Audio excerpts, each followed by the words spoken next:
Assalamualaikum adik-adik. Pada kesempatan kali ini kita masih membahas tentang hukum dasar kimia. Untuk pembahasan kita kali ini kita akan membahas tentang hukum Gay-Lussac. Hukum ini dirumuskan oleh seorang ahli kimia asal Prancis bernama Joseph Gay-Lussac pada tahun 1808. Hukum Gay-Lussac juga dikenal dengan sebutan hukum perbandingan volume dan hanya berlaku pada reaksi yang melibatkan zat dalam bentuk gas. Ingat ya, dalam bentuk gas. Jadi, reaksi yang melibatkan zat dalam bentuk padat dan cair tidak dapat menggunakan hukum ini. Joseph Louis Gay-Lussac melakukan eksperimen pada berbagai reaksi senyawa gas yang dilakukan pada suhu di atas 100 derajat Celcius. Salah satu percobaannya adalah ia mereaksikan 2 ml gas hidrogen dengan 1 ml gas oksigen, sehingga menghasilkan 2 ml uap air. Nah, dari percobaan ini didapatlah perbandingan volume gas hidrogen, oksigen, dan uap air, yaitu 2:1:2. Reaksi pembentukan air dari reaksi antara hidrogen dan oksigen dapat kita tulis dengan 2H2 ditambah O2 menghasilkan 2H2O. Nah, senyawa ini semuanya dalam bentuk gas.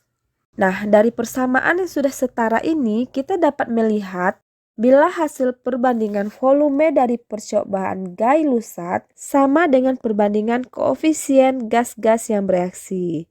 Nah, kita lihat di sini ya. Untuk H2, koefisiennya adalah 2. Sedangkan O2 koefisiennya 1 dan H2O koefisiennya 2. Jadi, perbandingannya sama dengan perbandingan yang sudah kita dapatkan tadi adalah 2:1:2. Nah, secara sederhana kita dapat mengatakan bahwa perbandingan koefisien reaksi sama dengan perbandingan volume gas. Nah, dari percobaan yang sudah dilakukan oleh Gay-Lussac menyimpulkan hukum perbandingan volume yang berbunyi pada suhu dan tekanan yang sama, perbandingan volume gas per reaksi dengan volume gas hasil reaksi merupakan bilangan bulat dan sederhana. Artinya, perbandingan hasil reaksi yang timbul menghasilkan nilai yang konstan pada suhu dan tekanan yang sama. Jadi, hukum Gay-Lussac ini digunakan untuk menentukan volume gas-gas dalam suatu reaksi kimia dengan melihat perbandingan koefisien, sehingga persamaan umumnya menjadi F1 dibagi F2 sama dengan K1 dibagi K2. Jadi, F1 ini adalah volume gas yang ditanya, F2 adalah volume gas yang diketahui, K1 adalah koefisien gas yang ditanya, dan K2 adalah koefisien gas yang diketahui. Atau secara sederhananya kita dapat merumuskan bahwa volume yang ditanya sama dengan koefisien yang ditanya dibagi dengan koefisien yang diketahui, nah dikali dengan volume yang diketahui.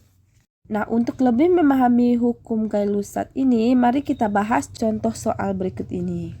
12 liter gas nitrogen direaksikan dengan sejumlah gas hidrogen menghasilkan amonia. Berapa volume gas hidrogen yang diperlukan serta amonia yang dihasilkan bila kondisi reaksi di mana suhu dan tekanannya itu dijaga konstan? Nah, untuk menyelesaikan soal seperti ini, pertama kita buat dulu reaksinya. Reaksi yang terjadi adalah untuk gas nitrogen N2 direaksikan dengan sejumlah gas hidrogen H2 akan menghasilkan amonia, di mana amonia adalah NH3. Nah, sekarang kita setarakan dulu reaksi yang terjadi ini. Kita lihat di sebelah kiri, jumlah nitrogennya adalah 2, sedangkan di sebelah kanan cuman ada 1. Sehingga untuk menyetarakannya, kita tambahkan koefisien di amonia ini sebanyak 2 supaya nitrogennya juga menjadi 2. Sekarang nitrogennya sudah setara. Kemudian kita lanjut ke hidrogen. Hidrogen di sebelah kiri ada 2, sedangkan di sebelah kanan ada 3 dikali 2 sama dengan 6. Jadi ada 6. Nah, untuk menyetarakan hidrogen ini, maka kita harus buat hidrogen di sebelah kiri menjadi 6 juga. Nah, dia ada 2, berarti koefisiennya kita tambahkan dengan 3. 3 dikali 2 sama dengan 6. Artinya di sebelah kiri 6 dan di sebelah kanan hidrogennya juga ada 6.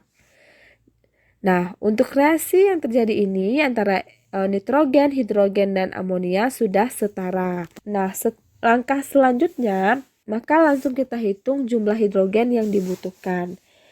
Nah, berdasarkan rumus tadi, ya yang sudah kita bahas tadi, jumlah hidrogen yang dibutuhkan sama dengan koefisien hidrogen dibagi dengan koefisien nitrogen dikali dengan volume nitrogen. Koefisien dari hidrogen di sini dapat kita lihat 3 dan koefisien nitrogen ada 1. Jadi, volume H2 sama dengan 3 dibagi 1 dikali dengan volume nitrogen yaitu 12. 3 dibagi 1 sama dengan 3 dikali dengan 12, hasilnya sama dengan 36. Jadi, volume H2 yang kita dapatkan adalah sebanyak 36 liter. Kemudian sekarang berapa lagi jumlah amonia yang dihasilkan? Nah, caranya sama dengan yang di atas tadi. Jadi, untuk volume NH3 sama dengan koefisien dari NH3 dibagi dengan koefisien dari N2 dikali dengan volume dari N2. Nah, sekarang kita lihat bahwa koefisien dari NH3 adalah 2. 2 dibagi dengan N2 sebanyak 1. Maka 2 dibagi 1 dikali dengan volume N2 12. Jadi 2 dibagi 1 sama dengan 2. Jadi 2 dikali 12 sama dengan 24 liter. Nah, jadi jumlah amonia yang dihasilkan adalah sebanyak 24 liter. Nah, gimana adik-adik? Untuk soal ini sudah kita selesaikan ya. Kita sudah mendapatkan bahwa hidrogen yang kita butuhkan adalah sebanyak 36 liter dan amonia yang kita hasilkan sebanyak 24 liter. Nah, untuk pembahasan tentang Gay-Lusat ini kita cukupkan sampai di sini ya adik-adik. Untuk soal yang selanjutnya akan kita bahas di video-video yang berikutnya. Sampai jumpa adik-adik. Wassalamualaikum warahmatullahi wabarakatuh.